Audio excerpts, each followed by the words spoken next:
Meu nome é Ednardo José de Paula Santos. Eu nasci em Guaratinguetá, pertinho daqui, em 28 de janeiro de 1937. Portanto, eu já completei 82 anos.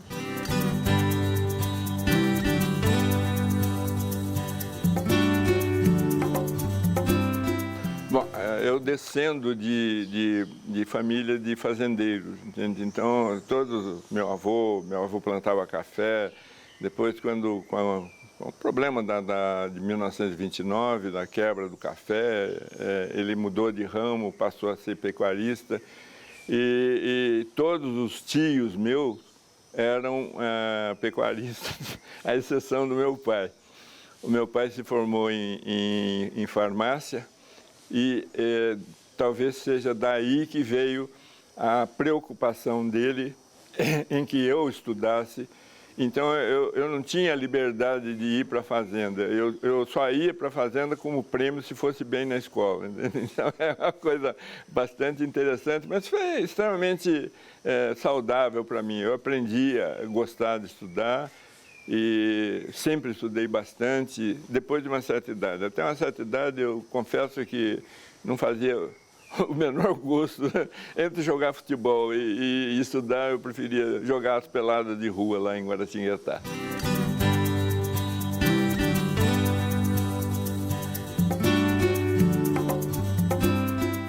A família, cada um procurou a sua independência. Então, todos os filhos do meu avô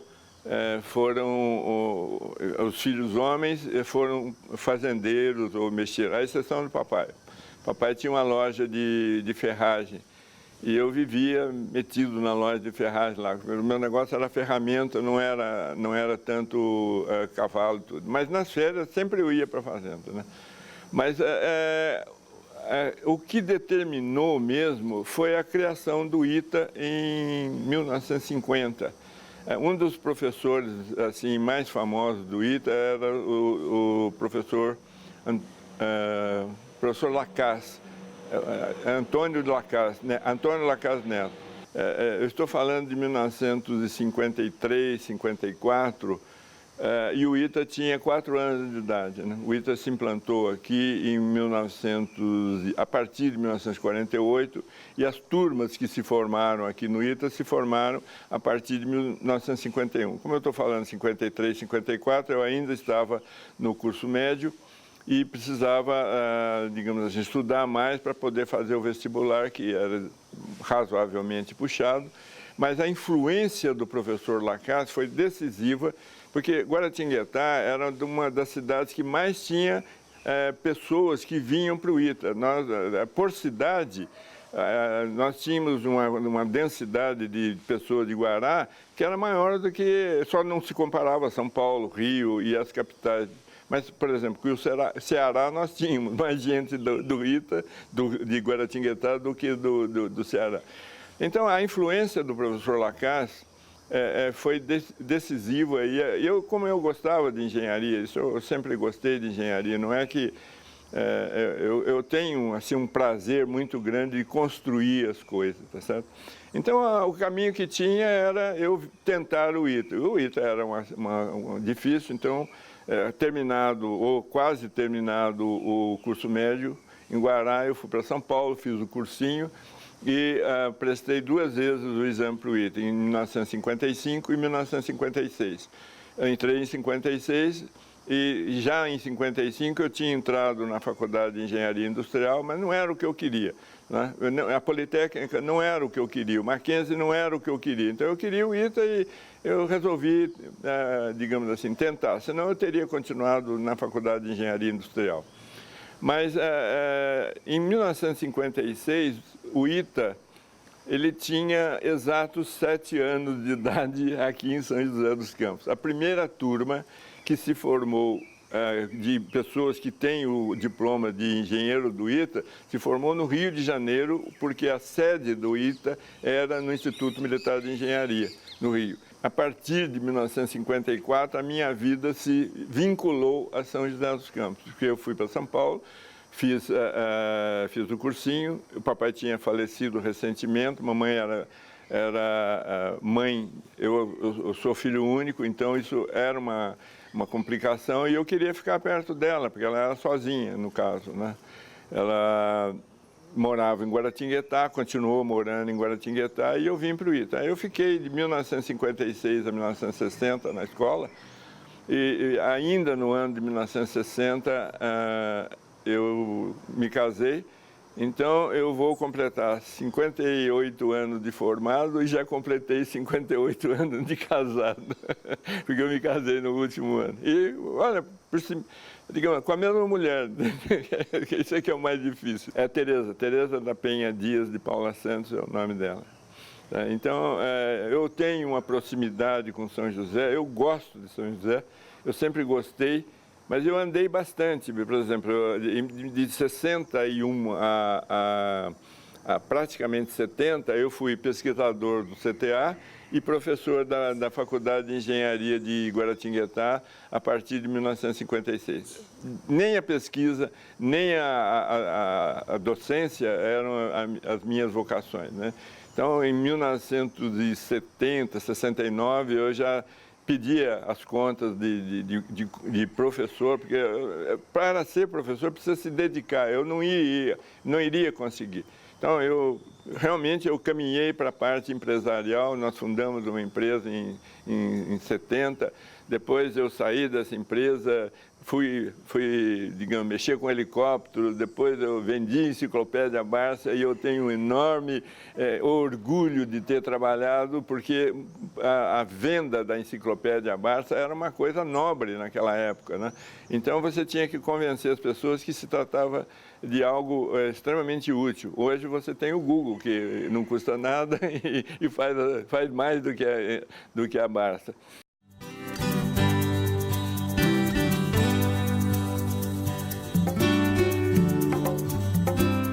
Nós no ITA tinham duas festas, além da formatura. Tinha três festas, a festa do baile do besouro, do centediário, que era quando faltavam 100 dias para a formatura, e a do quatricentediário, que era quando faltavam 400 dias. Isso, então, remetia para 1957, e a turma que ia se formar em 1958 teve uma ideia genial, né? Que era assim, vamos lançar um foguete, tá? Foguete Sputnik estava na crista da onda, né?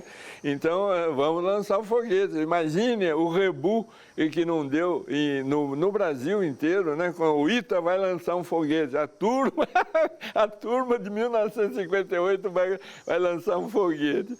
Então, vocês podem imaginar, e olha, eu nunca vi segredo tão bem guardado como aquele. Nem nós que estávamos no ITA, e que estávamos lá, e nós não participávamos, nem sabíamos aonde estava sendo construído o foguete.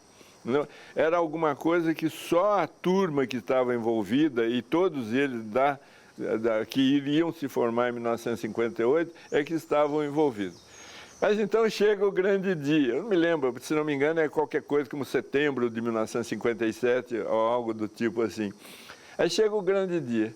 Então eles trouxeram um carro de pegar a caçamba de lixo, tá certo? E montaram o foguete em cima de um carro daquele que era uma estrutura que mudava de posição, assim, no sentido de que, quando chegasse no local, aquele carro iria acionar o sistema hidráulico e o foguete iria entrar em posição. Bom, o dia, não me lembro o dia, mas era por volta de setembro de 1957, eu já estava namorando a minha esposa, que graças a Deus está viva até hoje. Então eu falei com ela assim, Tereza, vamos ver o lançamento do foguete. Então ela morava ali na Antônio Sais, então era pertinho, nós fomos a pé dali até o Largo da Matriz. E eu fiquei mais ou menos onde há a rodoviária velha hoje. Não fiquei lá em cima do negócio, mas eu vi todo o cortejo vindo antes, nós acompanhamos uma parte do cortejo, e aquele E aquele, digamos assim, aquele carro trazendo aquele monumental foguete, né? Assim, pintado das cores mais verde, amarelo, azul e branco, né? Eu não me lembro o nome dele, mas tinha um nome parecido com Sputnik, alguma coisa do tipo, Itanik, ou qualquer coisa assim. Não me lembro mais o nome dele. Mas então veio, e aí o carro se posiciona na margem do banhado, tá certo? Apontando para o banhado. E começam os preparativos, aquele sistema de som falando, agora informamos que o foguete vai ser colocado no ângulo correto para poder atingir a altitude que se propõe, etc. e tal, blá, blá, blá. E aquelas coisas de sempre, né? E assim de gente. Assim de gente. Tinha vindo gente do sul de Minas, olha, veio gente de todo lado, tinha gente, olha, aquilo virou motivo de, digamos assim, de notícia nacional. Ninguém entendia bem como é que era, mas, pô, a Rússia lança o Sputnik, antes dos Estados Unidos o ITA já está lançando o Sputnik, então... Na realidade, aí que foi. Então, preparativos, rufando tambor, não sei o quê, aquela barulhada, todo mundo assim. Aí, daqui a pouco, começa a contagem regressiva. 3, 2, 1... Nada. E aí, fica aquele silêncio mortal na cidade, né, ali, ao lado da matriz, Naquela época, de vez em quando, a água do banhado ainda chegava até ali no pé da matriz. Não era o caso, porque nós estávamos em setembro. Mas, de repente, sai um busca-pé da ponta do foguete e faz assim, pé, pé, pé, e acabou. E acabou. E aí que foi o negócio, assim. Então, um olhava para o outro olhava para um, principalmente as pessoas de São José, que se sentiram altamente traídos. Então, de repente, o negócio armou para um quebra-quebra, entendeu? Então, eu falei para a Tereza aqui, ó, Tereza, vamos sair daqui, porque o negócio pode degenerar, entendeu? Mas, por sorte, nada aconteceu, a turma depois caiu na risada, quando percebeu, digamos assim, a extensão da encrenca. Mas isso foi nos jornais de Minas, aquele pessoal que tinha, onde tinha aterrissado o ET lá, eu não me lembro, Varginha, se não me engano. Mas... Então, esse pessoal, né, saiu dali frustradíssimo, né? Porque a única coisa que eles saiu, mas literalmente, foi um busca-pé, era um foguetinho que tinha uma varetinha assim, e aquilo saiu. Né? Aí explodiu lá no ar, pá, pá, pá, e acabou o lançamento do Sputnik brasileiro.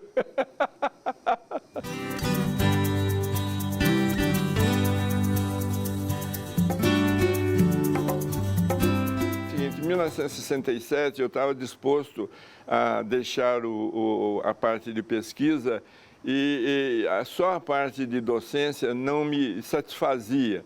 Então, eu falei assim, bom, eu já tinha 2 filhos nessa época, aliás, 3 filhos nessa época, então eu precisava de, digamos, um ganho extra para poder ajudar a me sustentar. E eu abriu essa possibilidade de ser vendedor da Basf, até por força de circunstâncias que deu ter necessidade de vender. Então, eu fui e aí eu aprendi, digamos, muito das relações públicas que eu não tive na escola, eu tive como, digamos assim, vendedor da Basf, porque era um item razoavelmente caro, menos caro do que a enciclopédia britânica, mas era do mesmo padrão e, portanto, apenas traduzido em português, mas era um item elitista, aí, no caso. Então, a gente vai, digamos assim, tomando o gosto pelo negócio. Mas eu vi que o sacrifício era muito grande, porque eu trabalhava em São Paulo e morava aqui. Então, isso já era um sacrifício muito grande. Então, nós fundamos, em 1969, uma empresa aqui em São José, que era uma revendedora Ford de automóveis, da qual eu me desliguei por volta de 1973.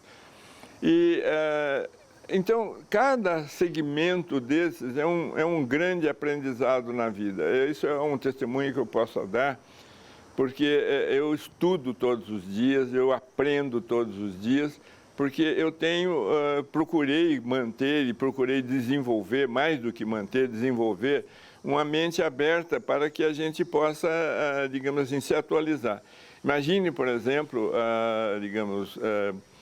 as modificações que ocorreram a partir de 1990. Em 1990, eu já tinha 30 anos de formado. Então, com 30 anos de formado, eu estaria completamente defasado como engenheiro, se porventura eu não tivesse essa disposição para estudar. Eu não considero isso mérito, eu considero isso um dom, uma bondade divina para conosco, comigo. Eu nunca me canso de estudar, eu gosto de estudar. Talvez isso sirva de algum estímulo para as pessoas, os jovens de hoje, porque eles, de alguma forma, eles têm uma certa resistência a estudarem, a compreenderem a natureza das coisas, os conceitos das coisas, mas eles preferem, assim, a receita pronta. Então, entra lá, vê qual é a receita, vê qual é a solução e se dão por satisfeitos. Eu acho que isso é muito ruim para a própria pessoa. Então, em todo caso, fica só a título de registro. Depois da Barça e da minha aventura, digamos assim, como empresário, depois eu me desliguei porque apareceu uma oportunidade numa área que eu queria, que era de venda de helicópteros. Então eu fui para a venda de helicópteros. Eu sempre tive na área de vendas, basicamente, né? Então isso obriga a gente digamos assim, é quase certo que a gente se desvia da engenharia. Mas eu procurei também manter o meu conhecimento da engenharia. Eu continuava estudando, eu sempre fui ligado à área de estatística e eu sempre gostei disso. Mas a natureza da minha pessoa é de construir. Então eu gosto de construir coisas. Então daí eu ter vindo para o ITA, daí eu ter feito um empreendimento ou diversos empreendimentos. Agora nós estamos de novo em construção, né? Então eu vinha alternando a parte de vendas com a parte de construção, quando o prefeito Sobral de Oliveira me convidou para ser o seu sucessor, e isso ocorreu então em julho de 1975. Eu já trabalhava com o prefeito Sobral, eu era o diretor econômico-financeiro da Urban, junto com os dois fundadores, que eram o brigadeiro Itamar Rocha com o engenheiro Sérgio de Oliveira Alves, que também era de Guaratinguetá. Então, nessa época, era abril de 1975, um dia chegaram para mim e disseram assim: olha, nós vamos indicar o seu nome para prefeito de São José. Eu falei: o quê? Vocês estão brincando, eu não tenho experiência nenhuma, eu nunca tinha tido uma experiência assim administrativa do porte, digamos assim, que eu imaginava que fosse necessário para conduzir São José dos Campos. Tudo bem, vamos lá. Aí entra a engenharia. Então, a engenharia é exatamente isso. Você tem uma enorme tarefa para fazer, como, por exemplo, administrar São José dos Campos, e você precisa quebrar em pedaços, ter objetivos bem definidos, e depois você tem que ter uma força de vontade enorme para poder conseguir atingir esses objetivos, porque não depende só de você, não depende da vontade de fazer. Pode haver vontade de fazer, mas pode haver empecilhos de toda e qualquer natureza. Então, é um processo realmente assim, muito instrutivo do ponto de vista pessoal.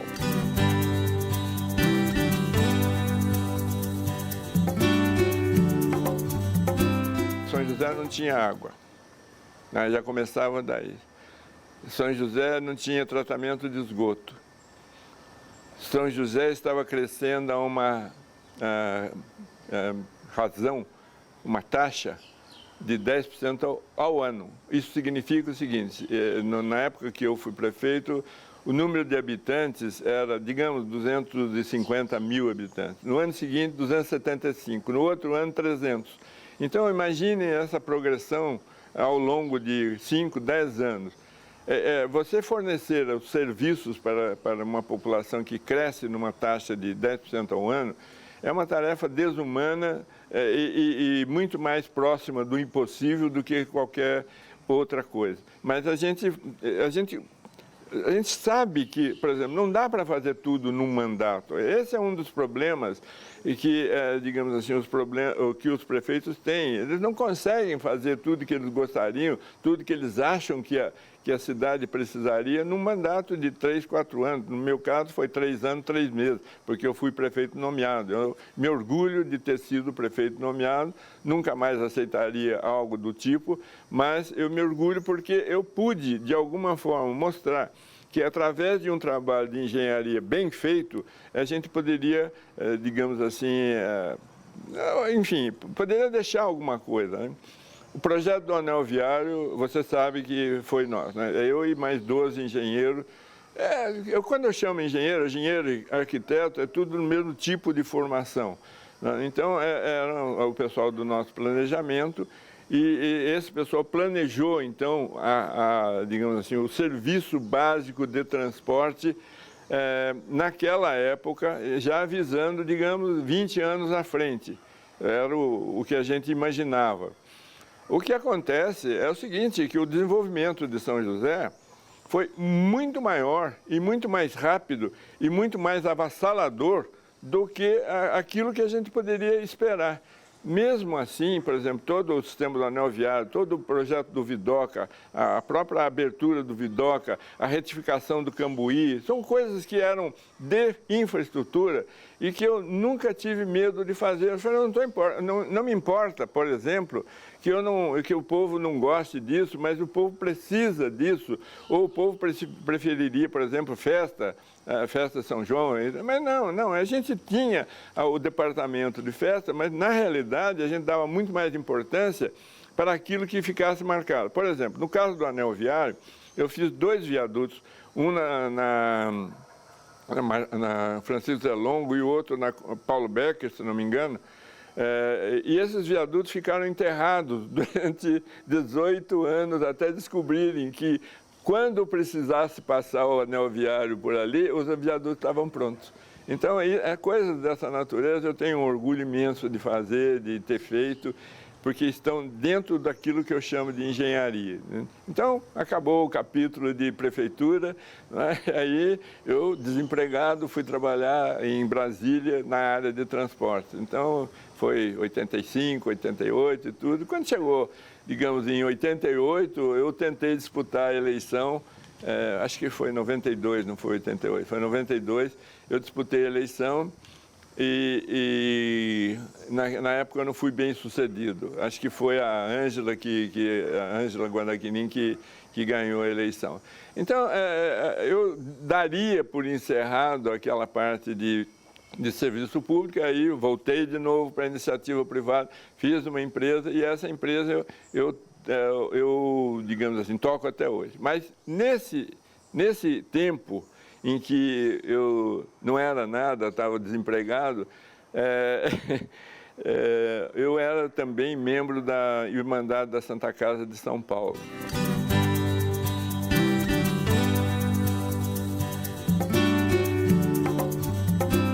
O desafio chamado Avenida Fundo do Vale, hoje eu não sei qual é o nome que tem, já mudou de nome umas 2, 3 vezes, mas continua Avenida Fundo do Vale. Era o seguinte, era preciso remover, por exemplo, 1 milhão de metros cúbicos. Então, isso significava que tinha que passar, se não me engano, 3 mil caminhões por dia, tirando aquele lodo. Que o lugar onde está Fundo do Vale hoje era um lodo. Aquele lá era digamos assim, era margem do lava-pés, e o lava-pés, naquela época de 1920, 1910, assim, era o fim da cidade. A cidade terminava ali, portanto, era o depósito de lixo. Então, além do problema de você ter uma terra de aluvião, de várzea ali, você tinha o problema das gorduras que foram depositando ali, que viraram parte da terra. Então, era preciso remover toda essa terra em 120 dias. e isso dava a bagatela, 1 milhão dividido por 120 dá 8 mil metros cúbicos por dia. Então, 8 mil metros cúbicos de terra por dia é bastante, né? Então, era um trabalho assim, eu ia para a avenida lá, às 6 horas da manhã, eu já bati o ponto lá na avenida. Eu fazia porque eu queria, não é por obrigação nem coisa nenhuma. Eu ia lá e ficava contando os caminhões que estavam passando, fazer uma amostragem. E aí eu chegava no fim do dia, eu informava o engenheiro responsável pela obra, falava, olha, hoje passou menos 200 caminhões, então você se vira para não deixar atrasar, você se vira para repor isso amanhã. E assim foi. Então, em 120 dias, nós tiramos a terra e fizemos o forramento da Avenida Fundo do Vale. Na margem ali estava previsto, isso era uma ideia do ex-prefeito Sobral, que ele queria transformar aquela avenida ao longo do Lava Pés ali, ele queria transformar numa Avenida Paulista, numa avenida, aquela lá do... Enfim, uma Avenida Paulista da época que, digamos, estou falando 40 anos atrás. A Faria Lima. Seria a Faria Lima do futuro, essa avenida. E isso não era fácil, os terrenos eram íngremes ali, desce dos dois lados e forma o rio no fundo, e a base era pequena. Então eu falei assim, bom, então vamos plantar a infraestrutura básica da cidade, que é, por exemplo, a sede do poder municipal, e já preservando um lugar para a Câmara também, que isso fazia parte do nosso plano naquela época, e fazíamos isso assim, sabendo que é o seguinte, olha, se nós plantarmos a prefeitura aqui, ela vai atrair uma ação de coisas, porque ali era uma região abandonada, era local que passava uma estrada de ferro, a Estrada Velha Rio-São Paulo, que inclusive passava por aqui e descia ali na Borba Gato, aquela avenida ali, a avenida onde passava a estrada de ferro. Passava em frente da Sabesp ali, não sei se tinha estação, mas ali tinha uma estaçãozinha ali, né? Então, eu estou lembrando. Mas, enfim, toda essa parte da concepção do Paço Municipal, ela foi feita para reforçar a ideia do anel viário. O anel viário, a grande pergunta que eu fiz na época era o seguinte, olha, vamos ligar o que a quem, aonde, tá certo? Então, por isso, foi preciso, por exemplo, destruir o viaduto que existia na Nelson Dávila e transformá-lo num viaduto que desse passagem para 10 pistas por baixo, para poder, digamos assim, justificar o investimento que nós estávamos fazendo na época com o dinheiro da Caixa Econômica e do Banco do Brasil. Mas é para justificar, assim, olha, não estamos fazendo isso para agora, eu não quero louros disso. Eu quero o seguinte, pelo menos eu passei por aqui, eu sendo engenheiro, passei por aqui e deixei algo planejado para o futuro. E esse algo se mostrou, então, extremamente, digamos assim, exitoso no sentido do seguinte, por exemplo, aquela avenida lá do Cassiano Ricardo, eu abri em 120 dias. Então, precisava abrir, então nós abrimos. Aí ligou toda a parte aqui, você vê que hoje está todo ligado, você pode sair da GM, por exemplo, e ir para, digamos assim, para aquela região do parque da Vila, daqui da região oeste aqui, do Limoeiro. Ou então você pode ir em direção a Canedo, emendou com a Rio-São Paulo. Quer dizer, isso não aconteceu por acaso, é isso que eu acho que é importante, não é mérito meu, tinha uma porção de bons engenheiros trabalhando e na realidade, é só a questão de dizer assim, olha, o que precisa fazer?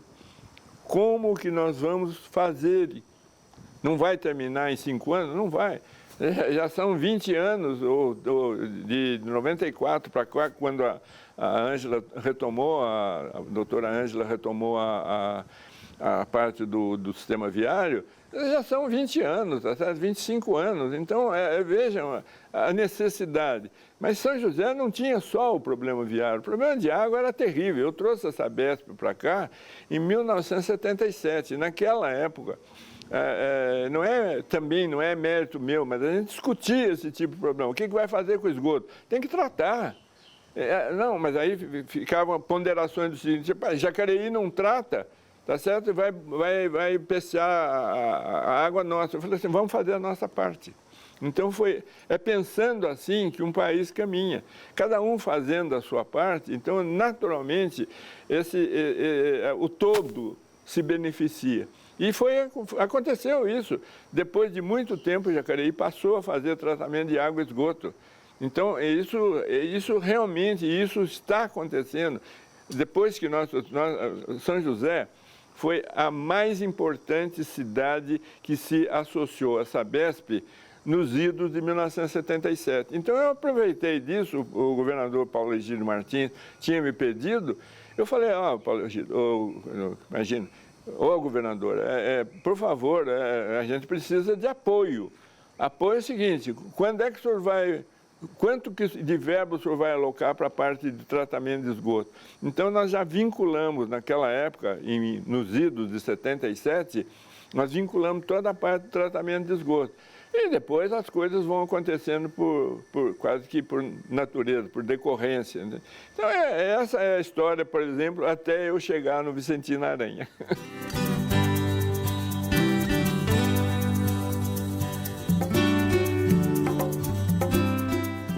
Antes de eu me tornar prefeito, eu comprei uma casa na primeira rua depois do Vicentino Aranha. Casa não, perdão. Comprei uma casa.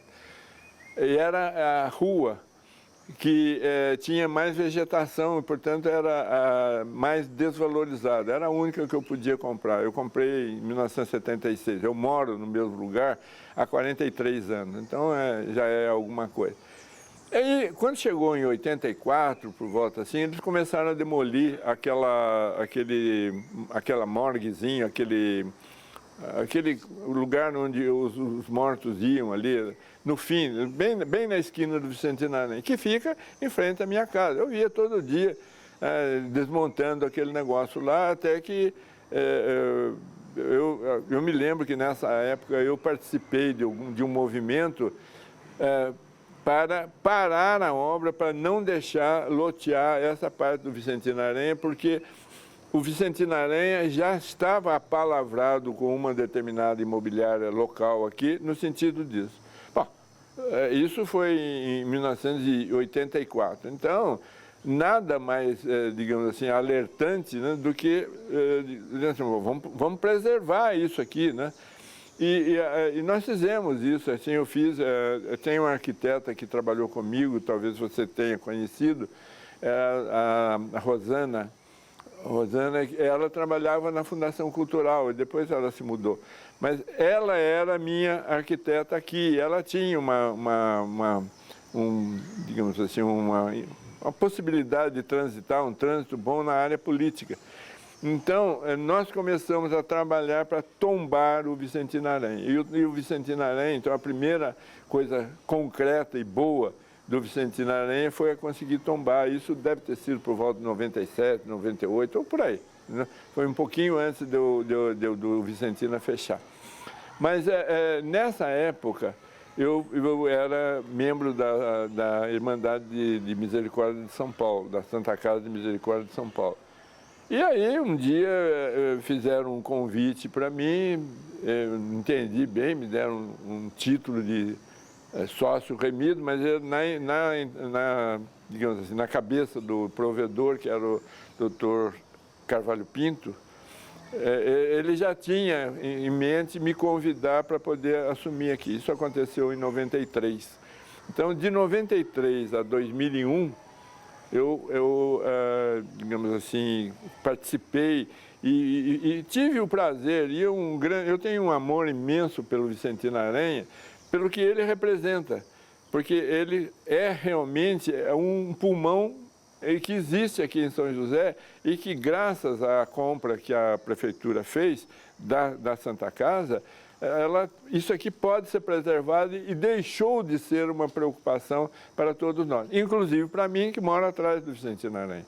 Então, esse sentido de preservar, de cuidar, aqui eu sempre tive. Eu cheguei a plantar aqui cerca de 2.200 árvores e procurei assim só árvores naturais brasileiras, todas. Tá certo? A exceção desse carvalho aqui foi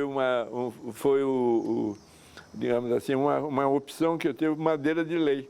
Então, nós temos aqui peroba, angelim, mogno, e candeia, e todas as guatambu, coisas, são madeiras de lei que, se olhados assim, você não consegue distinguir, só mesmo as pessoas que são especializadas. Então, o que eu quero dizer com isso? Pelo fato delas estarem aqui, a possibilidade delas crescerem e frutificarem é maior, porque elas não são, digamos, erradicadas desde o começo.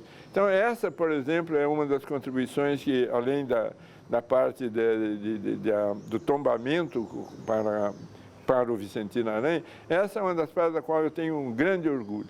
Nós, quando pegamos isso aqui, quando comecei aqui, nós chegamos a tirar 700 caminhões de entulho daqui e fizemos isso graças à ajuda da prefeitura, no caso da prefeita Ângela Guadaquinim, porque em 94, acho que já era ela, né? E aí, então, nós pudemos, digamos assim, dar uma arrumada nisso aqui. Aqui tem uma característica, e eu tomei 4 ou 5 processos do meio ambiente, porque aqui tem uma característica muito importante. Isso aqui é um para-raio fixo, tá certo? Então, aqui, eu estava falando para eles que eu ficava nessa sala aqui, tinha um eucalipto monstruoso de 40, 50 anos de idade, e que um dia, numa ventania dessa, quebrou na metade. Ele fez assim. As folhas dele terminaram aqui, enfim, imagina, por exemplo. Então, tinha coisas desse tipo. Uma vez caiu um raio numa torceira de bambu ali, torrou a torceira de bambu e pegou fogo em uma série de outras árvores. E eu tomei um processo por causa disso, entendeu? Então, mas eu consegui refazer todas essas torceiras. Esse bambu gigante, esse bambu grosso, assim, é extremamente complicado de você brotar. Por exemplo, nesse lugar que digamos assim, o raio tinha queimado tudo, eu tive que plantar do zero, eu tive que aprender a fazer muda de bambu, desses bambus grossos, né? E aí essas mudas é que constituíram ou reconstituíram a vegetação dali do lado, né?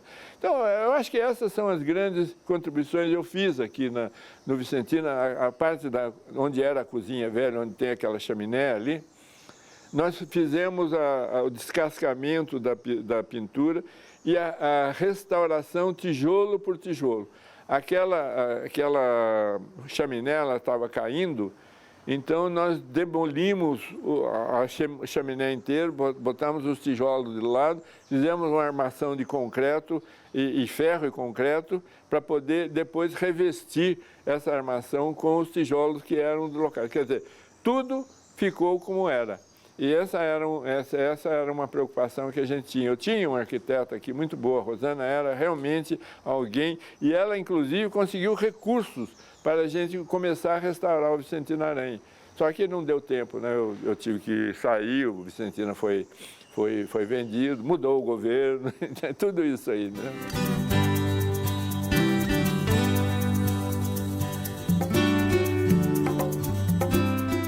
Olha, tudo aquilo que está aqui foi construído, e vocês têm o testemunho disso em cada um dos pavilhões. Cada um dos pavilhões tem um nome e cada um dos pavilhões teve um benemérito principal.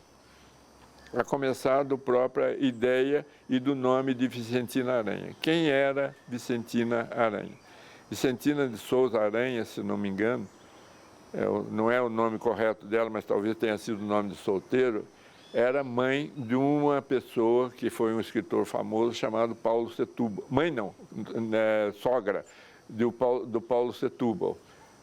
E o Paulo Setúbal teve um problema digamos assim, de tuberculose e, na realidade, eu não sei se ele não queria ficar em Campos do Jordão, porque alguns dos sanatórios lá já existiam.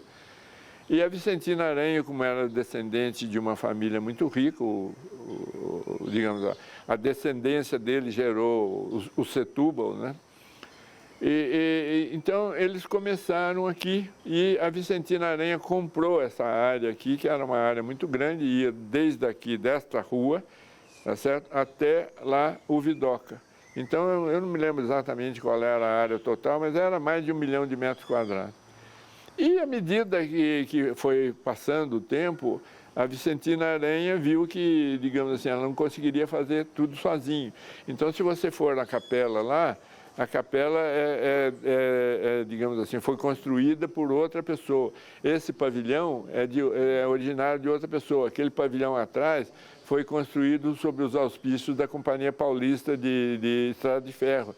Então, toda a formação do patrimônio, ela vem da contribuição de famílias, digamos, extremamente importantes e que fizeram parte da história do Brasil. Mas, independente disso, isso aqui foi um projeto feito pelo Ramos de Azevedo e uma das coisas que eu fiz na época aqui foi catar todas as plantas do Vicentina Aranha, porque elas estavam aqui, selecionar e guardar e depois, com a venda do Vicentina Aranha, devolver para o museu do Museu de São Paulo, né? Aquele ali, que é o edifício principal, se vocês notarem bem, ele é diferente. O terceiro andar é diferente do segundo, que é bem parecido com o primeiro, com o térreo, mas não é exatamente igual.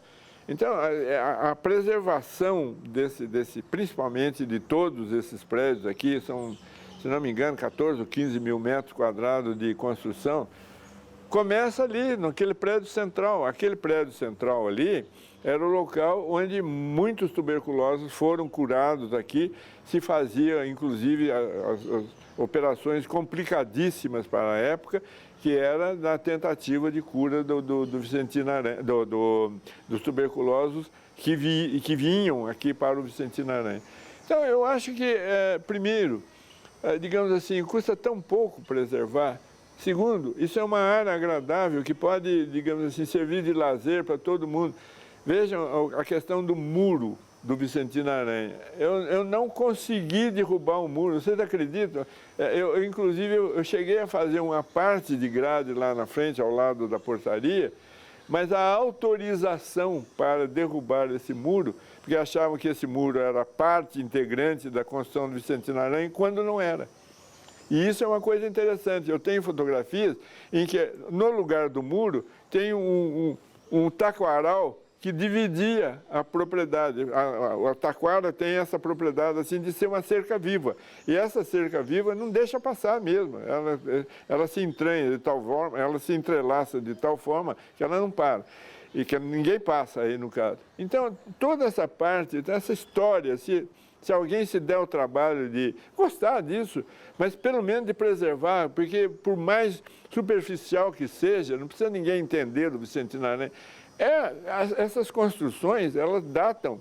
O Vicentina Aranha foi inaugurado em abril de 1924. Então, vejam bem, está quase centenário, tá certo? Mais 4 anos ou 5 anos, ele vira centenário. Então, isso aqui são construções que datam daquela época, tá certo? De 1912 até 1924. Então, se não fosse por outra razão, essa é a razão principal, porque está tudo íntegro. É tudo original. É esse que é a importância da história. Isso é como era, é como foi inaugurado.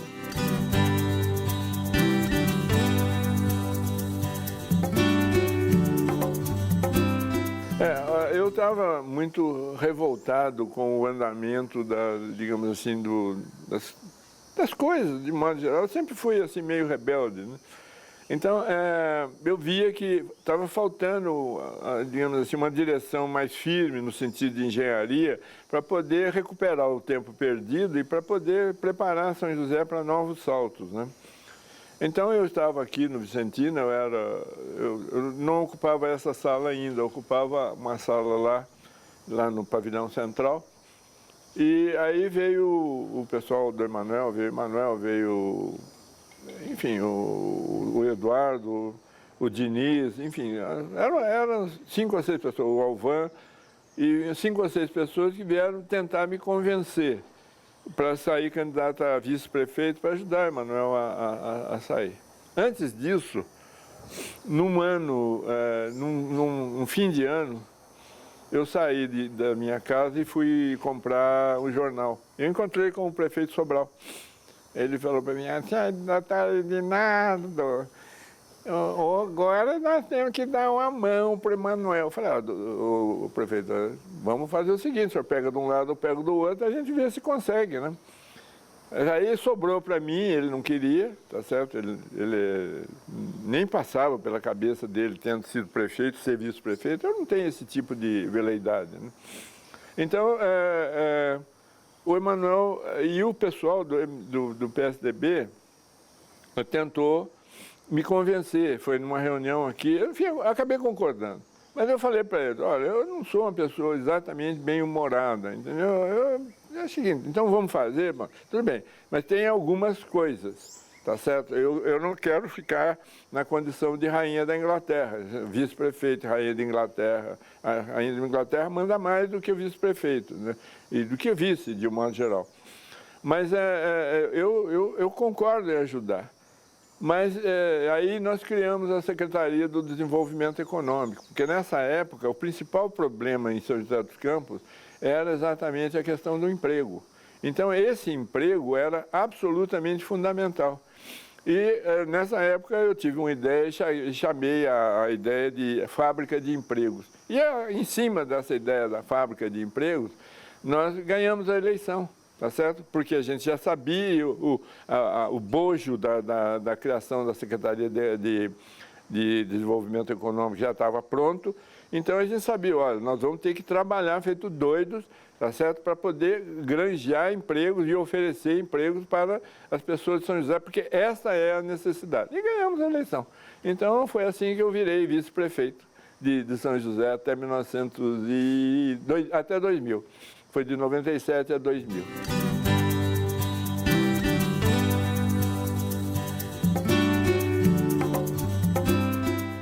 Não desista de nada, tá certo? Tenha o seu sonho e comece a lutar por ele.